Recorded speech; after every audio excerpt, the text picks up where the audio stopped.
FM plus 89.1 megahertz सुनिरहनुभएका, त्यसै गरी सामाजिक सञ्जालमा कार्यक्रम हेरिरहनुभएका आदरणीय श्रोता तथा दर्शक महानुभावमा नमस्कार। कार्यक्रम गौरादह नगरपालिका वडा नम्बर 9 गतिविधिमा यहाँलाई स्वागत छ। कार्यक्रमका साथमा उपस्थित भएको छु म युवराज भट्टराई भने प्राविधिक पाटोमा रहेर प्रविधि संयोजन प्राविधिक मित्रहरू मन्जु डाँगी, सकेन्द्र ताजपुरिया, त्यसै गरी दिपेश किशोर भट्टराईले गरिरहनु भएको छ। गौरादह 9ले वडावासी जनतालाई वडामा भएका तथा हुने विविध विकास निर्माण लगायतका गतिविधिको बारेमा जानकारी गराउने उद्देश्यले निर्माण गरेको कार्यक्रममा यसपालि पनि हामीले वडाका पछिल्ला गतिविधिहरू समेट्ने प्रयत्न गरेका छौं। वडा अध्यक्ष सीताराम भट्टराईले वडाका पछिल्ला गतिविधिको बारेमा जानकारी गराउनु भएको छ भने आज हामीले सिपमूलक क्षमता विकास तर्फका यो 4 वर्षको अवधिमा वडामा के कस्ता कार्यक्रम भए र तिनको प्रभावकारिता कस्तो रह्यो भन्ने विषयमा केन्द्रित रहेर वडा सदस्य दिनेश पोखरेलसँग कुराकानी गरेका छौं। कार्यक्रमको पहिलो खण्डमा हामीले वडा अध्यक्ष सीताराम भट्टराईसँग वडाका पछिल्ला गतिविधिको बारेमा जानकारी लिएका छौं। तपाईँ देश विदेश विभिन्न भूभागमा रहेर रेडियो सेट त्यसै गरी अनलाइन मार्फत कार्यक्रम सुनिरहनु भएको छ। सुरुमा हामीले केही दिन अगाडि परेको अविरल वर्षा, त्यसले पुर्याएको क्षति र विवरण सङ्कलनदेखि राहतका निमित्त भएको पहल प्रयत्नको विषयमा समग्रमा जानकारी गराउन वडा अध्यक्षज्यूलाई आग्रह गरेका छौं। वडा अध्यक्षज्यूले कहीँबाट राहतको कार्यक्रम नआए वडाले आफ्नै बजेटबाट भए पनि वडावासी किसानहरूका निमित्त केही गर्ने कुरा बताउनु भएको छ। अबको पालोमा वडा अध्यक्ष सीताराम भट्टराई। गौरादह एफएम प्लस प्रत्यक्ष कार्यक्रम हेरेर बस्नुभएका मेरा गौरादह नगरवासी दाजुभाइ तथा दिदीबहिनीहरू, तपाईँहरू सबैलाई नमस्कार। अब सर्वप्रथम त हाम्रो देश नेपाल कृषि प्रधान देश, त्यसमाथि पनि हाम्रो नगरपालिका अहिले पनि तथ्याङ्कका आधारमा त ठ्याक्कै भन्न नसकिला, तर पनि 90% भन्दा बढी मानिसहरू चाहिँ अहिले पनि यही कृषि पेसामा नै एउटा निर्भर रहनुपर्ने अवस्था हो। जुन अहिले बेमौसमी अविरल वर्षा कात्तिकको महिनामा जुन पानी परेर नदीहरू उलाव आएर मानिसहरूको पाक्न लागेको धान बालीको जुन क्षतिहरू भयो अत्यन्त दुःखद छ। त्यसै पनि अब हाम्रो देशको आफ्नो स्वतःस्फूर्त किसानहरू अहिले अलिकति यान्त्रिकरणको तर्फ जाँदै गर्दा पशुपालन पेसाहरू मानिसहरूले प्राय छोड्नु भएको छ। जो मान्छेले एउटा पशुपालनको एउटा व्यावसायिक रूपमा पेसा बनाउनु भएको छ उहाँसँग त कम्पोस्ट मलको मात्रा होला। जसले बनाउनु भएको छैन उहाँले चाहिँ यद्यपि अहिले पनि फर्टिलाइजर, मल खाद, युरिया, डिएपी जस्ता चिजहरूसँग निर्भर रहनुपर्ने अवस्था छ। सो चिज पनि किसानले आवश्यकता महसुस गरेका बेलामा उसका सिजन अनुसारका चिजहरू अब सरकारले उपलब्ध गराउन नसकेको तितो यथार्थ पनि तपाईँहरू समक्ष छँदैछ। र जे जसरी अनेकन बाटाहरू अपनाएर पनि किसानले जुन बालीनाली लगाएका थिए र जुन प्रकारको अहिले एउटा ठिक्क लिमिटेसनको वर्षा निरन्तर भइराखेको थियो, तबसम्म किसानको यसचोटि एउटा खुशहाल जिन्दगी, एउटा खुशहाल कृषि उत्पादनमा चाहिँ एउटा वृद्धि हुन्छ भन्ने कुराहरूमा हामीहरूको जुन एउटा आशा र अपेक्षा थियो, दुःखका साथ भन्नुपर्छ धेरै किसान दाजुभाइहरूको जीविकोपार्जन गर्ने माध्यम वर्षभरि खानुपर्ने अनाज क्षति भएको छ। करिब धेरै प्रतिशत मानिसहरू त नभनौँ तर कम सङ्ख्यामा भन्न सकिन्छ कि केही मानिसहरूलाई अब जीवन धान्न पनि गाह्रो छ। मैले देखेँ मेरो आफ्नो नगरभित्र, मेरो आफ्नो वडाभित्रकै मेरो आफूले वास्तविक किसानहरूको कस्तो क्षति भयो भन्ने कुराहरूमा बाटोबाट गएर अवलोकन गर्दै गर्दाखेरि जुन ठाउँमा गैरी खेतहरू थिए, होली खेतहरू थिए, ती खेतहरूमा अब एक बाली मात्रै धान लाग्ने, प्रशस्त त्यस ठाउँमा मलजल हुने, त्यो धापमा पानी जामेको कारणले निरन्तर बढी धान फल्ने, ती किताहरूमा वेटले पनि धान चाहिँ पछाउन लागेकोले पनि लडिसकेको थियो, भारी थियो। त्यसमाथि भारी वर्षा अनि सँगै चाहिँ हावाहुरी समेत चलेकोले त्यस्ता ठाउँका धेरै किसानहरूको चाहिँ वर्षभरि खाने अनाज अब के गर्ने होला, कसरी चाहिँ उनीहरूले आफ्नो जीवन वृद्धि विकास गर्ने एउटा कठिन अवस्थामा त्यो वर्ग एउटा छँदैछ। जसको नदी छेउछाउका जमिनहरू छन्, नदी छेउकामा रहेका जमिनहरू पनि अब नदी चाहिँ जो बेमौसममा वात्त उठ्यो, त्यो ठाउँमा धान पाकिसकेको थियो, त्यो ठाउँमा आएर सबै त्यो चाहिँ बालुवा समेत हालिदिएर छोप्ने डुब्ने भयो।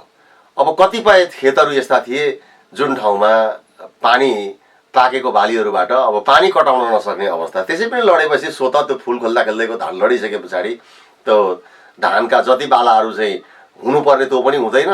त्यो मात्रै होइन, किसानले जसको चाहिँ एउटा परालसँग हामी हाम्रा एउटा चौपाईहरूलाई एउटा खोराकीको रूपमा पराल हामी प्रयोग गर्छौँ, त्यो परालकै पनि अभावको रूपमा किसानहरूलाई देखिन्छ।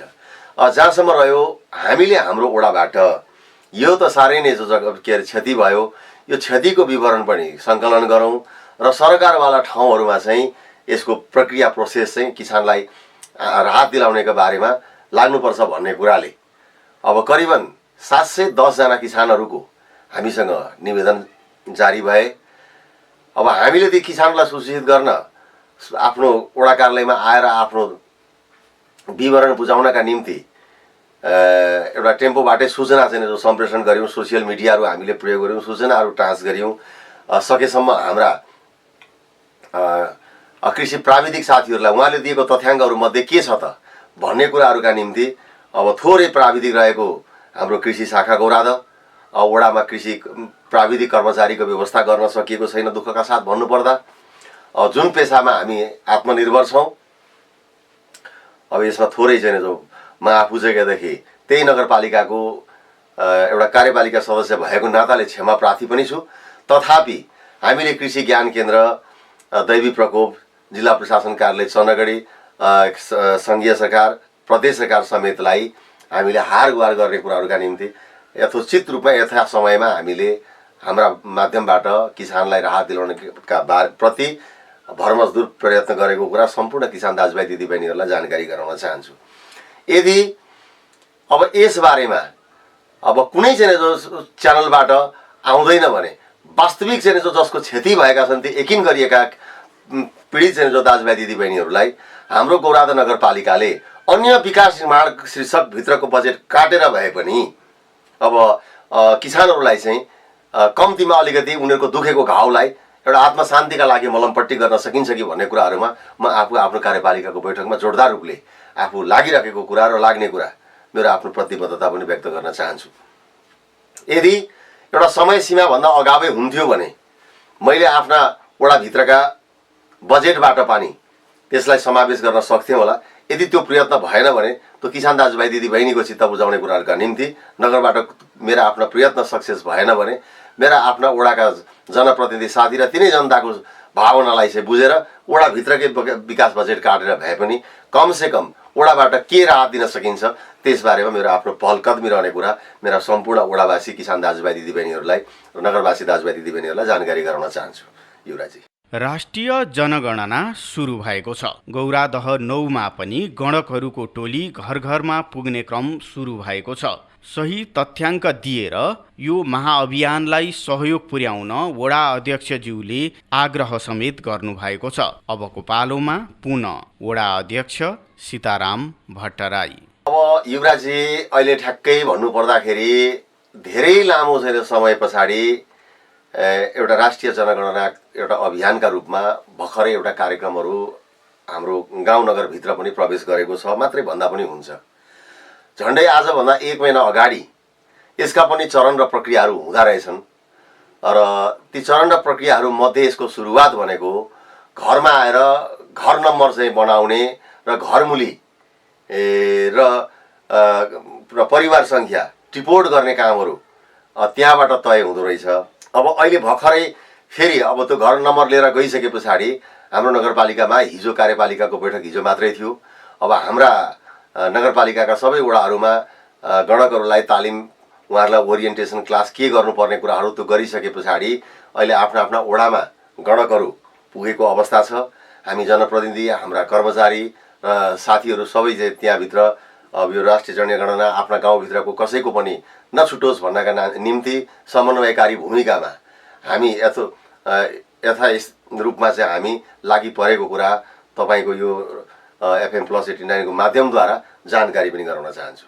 आदरणीय श्रोता तथा दर्शक महानुभाव, कार्यक्रम गौरादह नगरपालिका वडा नम्बर 9 गतिविधि अब भने चालू आर्थिक वर्षका योजनाको उपभोक्ता समिति गठन, सम्झौता गरेर यसपालिका योजनाहरू कार्यान्वयनको दिशामा अगाडि बढ्ने विषयमा जानकारी गराउने बेला भएको छ। पुनः वडा अध्यक्ष सीताराम भट्टराई। जहाँसम्म छ हाम्रा वडाका विकास निर्माणका गतिविधिहरूका सन्दर्भमा युवराजी, अब हामी सचेत छौँ। हामीहरूको यो अन्तिम बजेट विनियोजन भएको बजेटबाट हाम्रा विकास निर्माणका कामहरू सम्पन्न गर्नुपर्ने हामीलाई छन् र हामीलाई यो पनि कुरा जानकारी छ, हाम्रो स्थानीय सरकारको समय अवधि हाम्रो असार 15 भए तापनि अब हामीभन्दा अघिल्लो चरणमा इलेक्सन भएका ठाउँहरूमा चाहिँ गणना गर्ने हो भने मोटामोटी फागुन मसान्तभित्रमा हामीले हाम्रा वडाभित्र प्राप्त गरेका बजेटहरूलाई सम्पूर्ण रूपमा उपभोक्ता समिति गठन गरेर मात्रै पुग्दैन, योजना सम्पन्न गरेर मात्रै पनि पुग्दैन। त्यसलाई चाहिँ हामी फागुन मसान्त भित्रमा ती सम्पूर्ण योजनाहरूलाई चाहिँ सम्पन्न गर्ने दिशातर्फ हामीहरूको ध्यान आकृष्ट भएको कुरा यहाँलाई जानकारी गराउन चाहन्छु। र सँगैमा के हुँदो रहेछ भने युवराजी, असारको मसान्तसम्ममा हामी बल्ल बल्ल बजेट तयार गर्न सक्दा रहेछौँ, बाँडफाँड गर्न सक्दा रहेछौँ। अब केही समय त्यसका प्राविधिक कुराहरू मिलाउनु पर्ने, नगर प्रमुखले त्यसलाई अख्तियारी चाहिँ सुम्पनु पर्ने, अनि योजना सञ्चालन गर्नेहरूले योजना चाहिँ केदेखि अब सञ्चालन गर्नुहुन भन्नुपर्ने, अनि वर्षातको पनि पिरियड सँगै दसैँ तिहार हामी हिन्दूहरूका महान पर्व छठ जस्ता पर्वहरू पनि ती सँगै पर्ने। यी सब कारणले गर्दाखेरि हामीले चाहिँ र वर्षातका समयमा सबै ठाउँमा भौतिक पूर्वाधारकै दृष्टिकोणले बढी बजेट विनियोजन गरिएको हुन्छ। अब मोटामोटी 2.5 करोडभन्दा बढी बजेट वार्ड नगरको गरेर बैगुन्डामा हाम्रो नगरबाट विनियोजन भएको छ।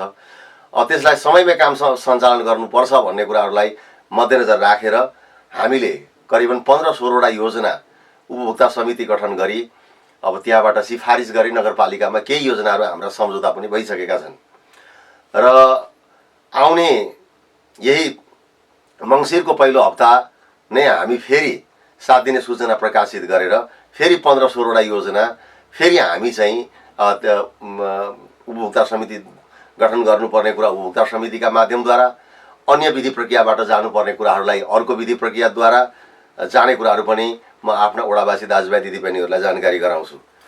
र अब सँगैमा अब योजना मात्रै सम्पूर्ण एकैचोटि के अरे उपभोक्ता समिति गठन गरिदिएर मात्रै पनि पुग्दैन। अब त्यसलाई चाहिँ हामीसँग भएको मौजुदा जनप्रतिनिधि कर्मचारीहरूले पनि ती हाम्रा सञ्चालित योजनाहरू चाहिँ एउटा सही ढङ्गले ती कामहरू भएका छन् कि छैनन्, सही मान्छेलाई काम लगाइएको छ कि छैन। अब हामी जनप्रतिनिधिले पनि प्राविधिकले मात्रै नभएर त्यसलाई रुल रेगुलेटर अनुगमन गर्नुपर्ने भएको हुनाले सबै योजना एकैचोटि गर्दाखेरि पनि त्यो असरल चाहिँ हुने हुँदा अहिले मङ्सिर मसान्तसम्ममा 15सम्ममा हामीले सञ्चालन गरेका योजनाहरूको कसरी चाहिँदेखि त्यसको कामको स्तर अगाडि चाहिँ रफ्तार चाहिँ हामीहरूको अगाडि जान्छ, तसै फेरि चाहिँ जो पौष मसान्तदेखि यी योजनाहरूलाई कुनै सम्पन्न भइसकेका हुनेछन्, कुनै चाहिँ जो निर्माणका दिन अवस्थामा रहनेछन्, सम्पन्न हुने अवस्थामा पुग्नेछन्। त्यसरी नै हामीले प्राप्त गरेका सिलिङका 70-72 वटा योजनालाई चाहिँ 15-16 वटा 15-20 वटा 15-20 वटा गरेर हामी 4 चरणमा हाम्रा योजनाहरू चाहिँ सम्पन्न गर्ने दिशातर्फ हाम्रो सिङ्गो वडाको चाहिँ ध्यान आकृष्ट भएको कुरा पनि मेरा वडावासी दाजुभाइ दिदीबहिनीहरूलाई जानकारी गराउन चाहन्छु। वडा अध्यक्षज्यूले गराउनुभएका यी जानकारीपछि कार्यक्रममा अब भने छोटो विश्राममा जाने बेला भएको छ। विश्रामपछि वडा सदस्य दिनेश पोखरेलसँगको कुराकानीका साथमा उपस्थित हुने नै छौँ। FM प्लस सुन्दै रहनुहोला, सामाजिक सञ्जालमा कार्यक्रम हेर्दै रहनुहोला। यदि तपाईलाई कोभिड-19 को लक्षण देखिएमा तुरुन्तै PCR परीक्षण गराउनुहोस्। यसरी गरिएको परीक्षण पोजिटिभ भएमा तपाई होम आइसोलेसनमा बस्न सक्नुहुनेछ। होम आइसोलेसनमा बस्दा ध्यान दिनुपर्ने कुराहरू: दिनमा 3 देखि 4 पटक अक्सिजनको मात्रा जाँच गर्ने, अक्सिजनको स्तर 92% भन्दा बढी भएमा र ज्वरो पनि देखिएमा ज्वरोको औषधि सेवन गर्ने, तर अक्सिजनको स्तर 92% भन्दा कम भएमा अनिवार्य चिकित्सकसँग परामर्श लिने। परामर्शका लागि 1133 वा 1115 मा सम्पर्क गर्ने। चिकित्सकको सल्लाह बिना जथाभावी औषधि सेवन नगर्ने। पर्याप्त मात्रामा पोषिलो तथा झोलिलो खानेकुरा खाने। कोठामा बस्दा झ्याल वा भेन्टिलेसन खुल्ला राख्ने। आफूलाई सृजनात्मक काममा व्यस्त राख्ने र स्वास्थ्यकर्मीसँग नियमित परामर्श गरिरहने। आदरणीय श्रोता तथा दर्शक महानुभावलाई पुनः स्वागत छ। वडावासी जनतालाई वडामा भएका तथा हुने विविध विकास निर्माण लगायतका गतिविधिको बारेमा जानकारी गराउने उद्देश्यले निर्माण गरेको कार्यक्रम गौरादह नगरपालिका वडा नम्बर 9 गतिविधिमा। कार्यक्रमको पहिलो खण्डमा हामीले वडा अध्यक्षज्यूले गराउनु भएका पछिल्ला गतिविधिको जानकारी प्रस्तुत गर्यौं। कार्यक्रममा अब भने विभिन्न सिपमूलक क्षमता विकास तालिमहरू वडामा के कस्ता सञ्चालन गरियो, तिनको प्रभावकारिता कस्तो रह्यो भन्ने विषयमा केन्द्रित रहेर वडा सदस्य दिनेश पोखरेलसँग गरिएको कुराकानी प्रस्तुत गर्ने बेला भएको छ। प्रस्तुत छ उक्त कुराकानी। अब आज हामी गौरादह 9 को विशेष गरी क्षमता विकासका कार्यक्रमहरूको विषयमा केन्द्रित रहेर कुराकानी गर्न खोजिरहेका छौँ। अब वडा सदस्यको रूपमा तपाईँ आउनुभएको पनि 4.5 वर्ष अवधि भइसक्यो। अब अन्तिम अवस्थामा पनि छौँ हामी कार्यकालको। गौरादह 9ले यो अवधिमा विशेष गरी क्षमता अभिवृद्धिका, मान्छेलाई सिक्ने, आत्मनिर्भर बनाउने खालका के कस्ता कार्यक्रमहरू गर्यो, त्यसको विषयमा जानकारी गराइदिनु न। समग्र यो भनौँ न 4 वर्षको अवधिकै र यसपालिको कार्यक्रममा पनि के समेटिएको छ भन्ने सम्मको। हुन्छ, धन्यवाद। गौरादह नगरपालिका वडा नम्बर 9ले महिलाहरूको लागि विशेष गरेर सिलाइ बुनाइको कार्यक्रम 2 पटक आयोजना गर्यो। त्यो सँगसँगै महिलाहरूलाई चाहिँ तपाईँको आत्मनिर्भर बनाउनको लागि सिपमूलक तालिम अन्तर्गत टेम्पो भन्छौँ हामी, टेम्पोको लागि पनि उहाँहरूलाई हामीले सिकायौँ, टेम्पो पनि सिकाइयो। र आगामी अब यो जुन आर्थिक वर्षमा चाहिँ उहाँहरूलाई एउटा सहकारी समूह गठन भनेर चाहिँ प्रत्येक टोलमा गएर सहकारी समूह गठन गरिदिने र उहाँहरूलाई त्यहीँबाट बचत गर्नुहुन्छ, त्यहीँबाट लोन निकाल्नुहुन्छ र हामीले जम्मा गरेको जुन हामीले गरेको कार्यक्रम सिपमूलक कार्यक्रम छ उहाँहरूले त्यहाँबाट लगानी निकालेर उहाँहरूले आफ्नो व्यवसायलाई चाहिँ बनाउनको लागि कोसिस गरेका छौँ। हामीले त्यो कार्यक्रम गराउन खोजिरहेका छौँ। महिलासँग सम्बन्धित मात्रै छन् कि अन्य कार्यक्रमहरू पनि यो बिचमा हामीले सञ्चालन गरेका थियौँ, जस्तै सिपमूलक क्षमता अभिवृद्धिका कार्यक्रमहरू? क्षमता अभिवृद्धिको कार्यक्रममा हामीले चाहिँ युवाहरूलाई लक्षित गरेर ड्राइभिङको कार्यक्रम पनि ल्याएका थियौँ। त्यसमा पनि 20-21 जना युवा साथीहरूले ड्राइभिङ सिक्नु भएको छ वडाको तर्फबाट। अब जस्तै नि सिलाइ बुनाइको कार्यक्रममा जाउँ न। जस्तै सिलाइ बुनाइको कार्यक्रममा चाहिँ यो बिचमा वडाले प्रदान गरेको त्यो तालिममा कति जति महिलाहरूको सहभागिता रह्यो र उहाँहरूमा त्यो तालिम चाहिँ कतिको प्रभावकारी रह्यो, कतिको सिक्नुभयो, यो विषयमा चाहिँ जानकारी गराइदिनु। ठिकै छ सर। यसमा चाहिँ कस्तो भयो भन्नुहुन्छ भने यो सिलाइ बुनाइको कार्यक्रम हामीले 2 पटक गरायौँ। प्रभावकारी नै भएको कारणले गर्दा तुरुन्तै अर्को साल पनि हामीले सिलाइ बुनाइ नै राख्यौँ कार्यक्रम। र उहाँहरूले अहिले व्यावसायिक रूपमा चाहिँ पसलहरू खोलेर नबसे तापनि घर घरमा तपाईँको गाउँ वरिपरिका छरछिमेकीको कपडाहरू सिलाउने, आफ्नो सिलाउने, आत्मनिर्भर हुने खालको कार्यक्रमहरू उहाँले गर्नुभएको छ। राम्रो छ सिलाइ बुनाइको वडाको कार्यक्रम। जस्तो भनौँ न, उहाँहरूले तालिम लिइसकेपछि आफ्नो घरमा छरछिमेकमा आउने कपडा त्यहाँबाट आउने सिलाइ गर्ने सामान्य काम चाहिँ गरिरहनु भएको छ। घरको समस्या पनि समाधान गरिरहनु भएको छ भन्ने हो त्यसको, होइन? व्यावसायिक रूपमै जान सक्ने गरी बनाउनका निमित्त चाहिँ हामीले नसक्नुको कारण अथवा त्यो किसिमको वातावरण नबन्नुको कारण चाहिँ के हो जस्तो लाग्छ तपाईँलाई?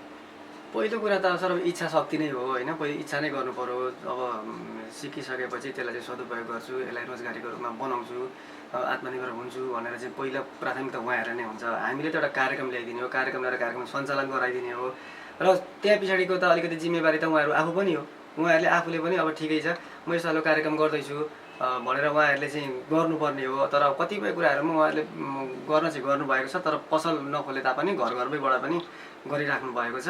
अलिकति उहाँहरूले पनि त्यस विषयमा चाहिँ चासो ध्यान दिनुपर्ने जस्तो लाग्छ। अब जस्तै महिलाहरूका लागि अटो ड्राइभिङको तालिम पनि हामीले सञ्चालन गऱ्यौँ। कति महिलाहरू सहभागी हुनुभएको थियो? त्यहाँ लगभग 15 जना महिलाहरू हुनुहुन्थ्यो त्यो तालिमको लागि। र त्यहाँ चाहिँ के भयो भन्नुहुन्छ भने एकजना महिलाले चाहिँ चलाइराख्नु भएको छ। अहिले आफै अटो किनेर उहाँहरूले एकदम आफ्नो व्यावसायिक रूपमा त्यसलाई चाहिँ चलाइराख्नु भएको छ। एकजनाले चाहिँ? हजुर, एकजना चलाइराख्नु भएको छ। अरू 14 जना चाहिँ व्यावसायिक बन्न फेरि सक्नु भएन, होइन? हजुर। के कारण, के समस्याहरू होला त? जस्तै तालिम लिनेमा कम्तीमा पनि 30-40%, 50%ले मात्रै व्यावसायिक रूपमा अगाडि बढ्ने खालको वातावरण बनिदिएको भए पनि हुन्थ्यो, होइन? त्यो चाहिँ के अवरोध चाहिँ केले गर्दो रहेछ, के लाग्छ तपाईँलाई? त्यो तपाईँको कस्तो हुँदो रहेछ भन्नुहुन्छ भनेदेखि अब हामीले अब केही कुरा होस्, वडाको लागि महिलाहरूलाई पनि केही कार्यक्रम होस्, आत्मनिर्भर बनुन् भन्नको लागि यो कार्यक्रम हामीले त ल्याएको। अब यसले चाहिँ केही गर्छ कि अलिक प्रभावकारी हुन्छ कि भन्ने तरिकाले हामीले अब त्यो कार्यक्रम ल्यायौँ। मैले अघि पनि भनिहालेँ सरलाई, अब तपाईँको चाहिँ हामीले कार्यक्रम बनाउने हो, उहाँहरूले त्यति इन्ट्रेस्ट दिनु भएन त्यसमा। सिक्नु चाहिँ सिक्नुभयो, सिकेर चाहिँ तपाईँको अब त्यसलाई चाहिँ पेसाको रूपमा अँगाल दिनु भएन। अब हामीले त्यसमा गर्न सक्ने अब के तपाईँले यो गरिदिनु पर्थ्यो यसो भनेर उहाँहरूले भन्दा त्यो बाटो पनि हामी रोज्यौँ, सल्लाह सुझाव पनि हामीले चाहेका थियौँ। भनेपछि ती तालिमहरूमा सहभागिता चाहिँ कस्तो थियो? उहाँहरू भनौँ न अलिकति इच्छा शक्ति भएर भन्दा पनि तालिम म लिइहाल्छु भन्ने हिसाबले मात्रै आउने खालको परिस्थिति बन्छ कि यस्ता तालिमहरूमा हामीले गाउँ गाउँमा दिएका तालिमहरू प्रभावकारी हुनुपर्ने हो भन्ने हुन्छ, होइन? अनि भन्ने गरिन्छ नि, जस्तै मै जानु पर्यो, केही भयो भने मै जानु पर्यो भन्ने किसिमको एउटा वर्ग पनि हुन्छ अरे क्या। त्यो चाहिँ जे तालिम गोष्ठी सेमिनार जे भए पनि म जानु पर्यो भन्ने। अनि अर्को वर्ग हुन्छ जसलाई थाहा नै हुँदैन, होइन? उनीहरू आएर सिक्न सक्ने कुरा भएन। त्यसले गर्दाखेरि त्यो म जानु पर्यो जुनमा पनि भन्ने किसिमका वर्गको मात्रै सहभागिता भएर पो यस्तो अवस्था आएको हो कि के लाग्छ तपाईँलाई? जस्तै सुधार गर्नुपर्ने, केही कुराहरूमा ध्यान दिनुपर्ने स्थानीय तहले, वडाले कार्यक्रम निर्माण गर्दा त्यस्तो पनि केही महसुस गर्नुभएको छ?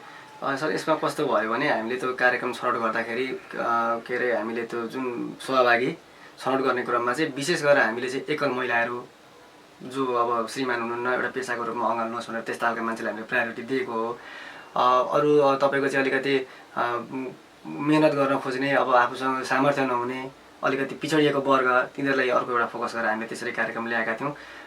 त्यही अनुसारले नै सिकाएको हो, सिकाइ पनि हामीले त्यही अनुसारले नै गराएको। विशेष गरेर एकल महिलाहरूको लागि चाहिँ सहयोग होस् भन्ने कारणले नै गरिएको थियो। त्यसमा तिनै खालका मान्छेहरू सहभागिता थिए।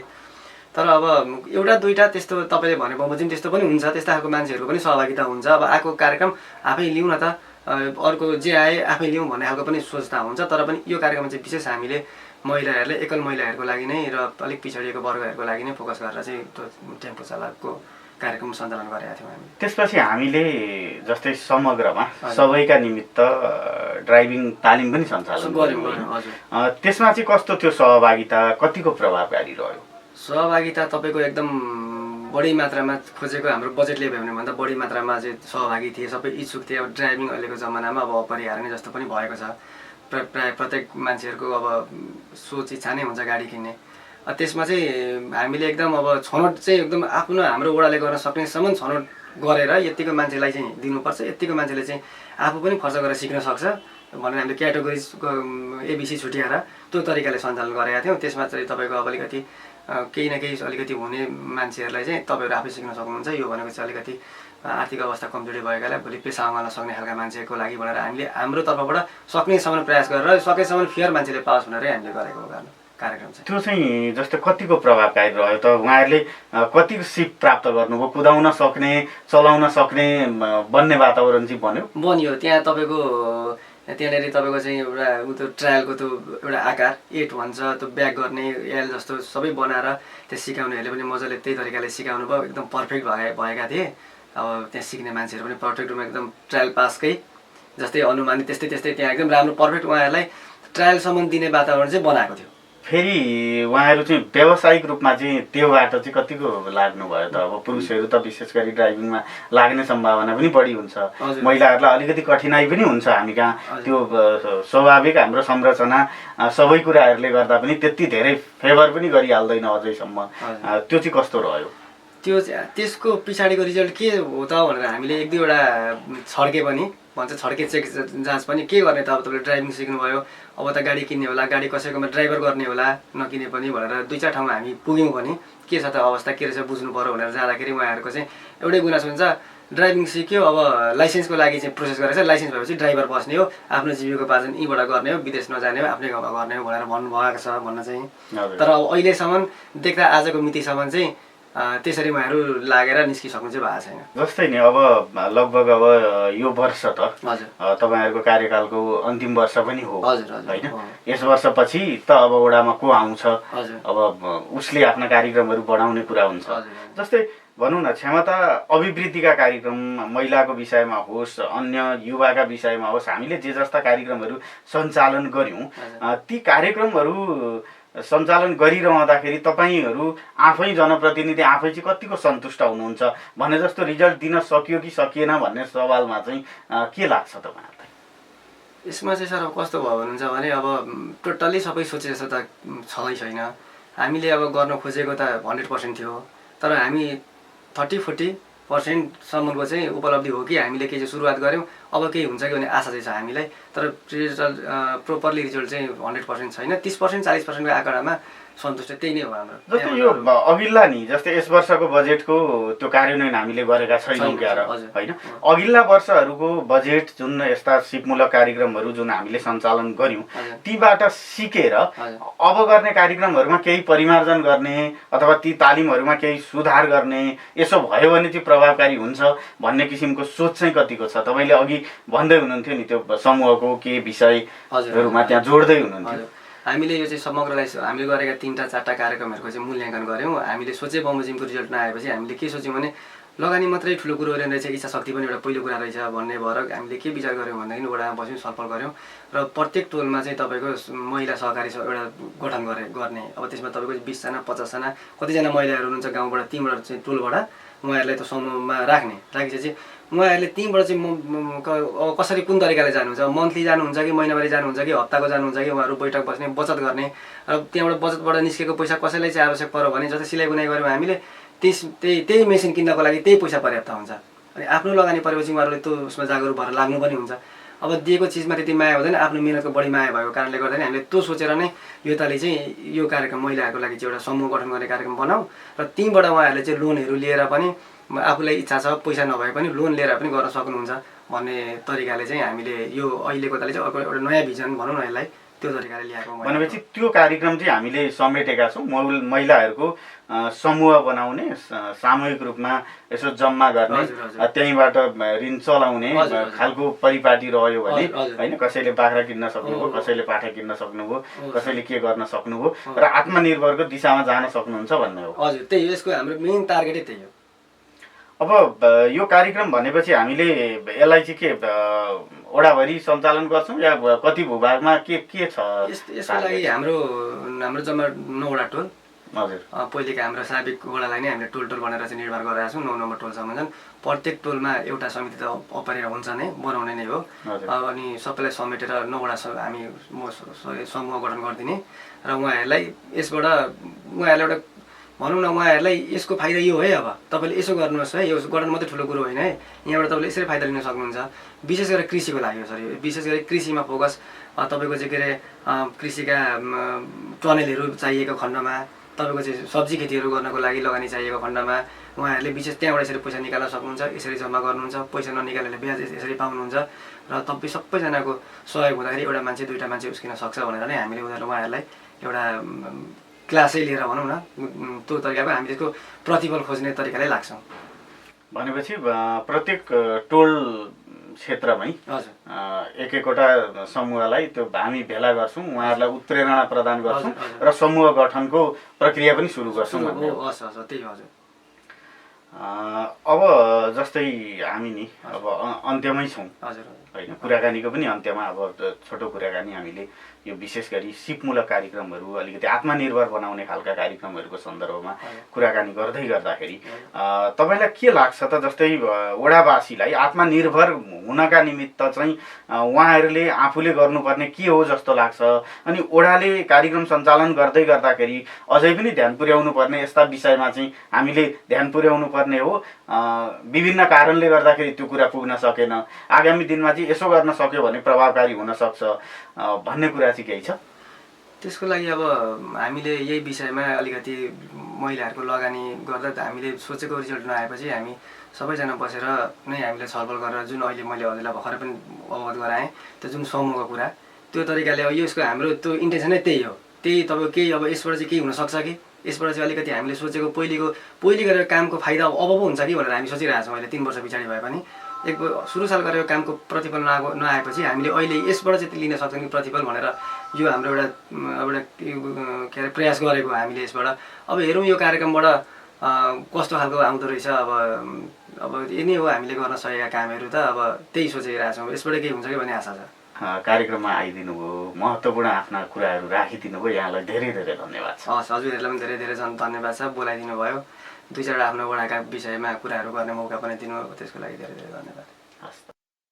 वडा सदस्य दिनेश पोखरेलसँग गरिएको यो कुराकानीसँगै कार्यक्रमबाट अब भने हामीले बिदा माग्नुपर्ने बेला भएको छ। तपाईलाई यो कार्तिक महिनाको गौरादह नगरपालिका वडा नम्बर 9 गतिविधि कार्यक्रम कस्तो लाग्यो? प्रतिक्रिया दिन नभुल्नुहोला, जसका लागि हाम्रो स्टुडियोको टेलिफोन नम्बर 023 480 055 सदैव खुल्ला छ। सामाजिक सञ्जालमा कार्यक्रम हेर्नुहुने महानुभावले सञ्जालबाटै पनि आफ्नो प्रतिक्रिया जनाउन सक्नुहुन्छ। प्राविधिक पाटोमा रहेर प्रविधि संयोजन गर्नुहुने प्राविधिक मित्रहरू मन्जु डाँगी, सकेन्द्र ताजपुरिया, त्यसै गरी दिपेश किशोर भट्टराईलाई धन्यवाद दिँदै रेडियो सुनेर साथ दिनुहुने तपाईँ श्रोता, त्यसै गरी सामाजिक सञ्जालमा कार्यक्रम हेरेर साथ दिनुहुने दर्शक महानुभाव प्रति कृतज्ञता व्यक्त गर्दै म युवराज भट्टराई अर्को दिन अर्को वडाको गतिविधिका साथमा हाजिर हुने बाचासहित बिदा माग्छु। FM+ सुन्दै रहनुहोला। हवस् त, नमस्कार।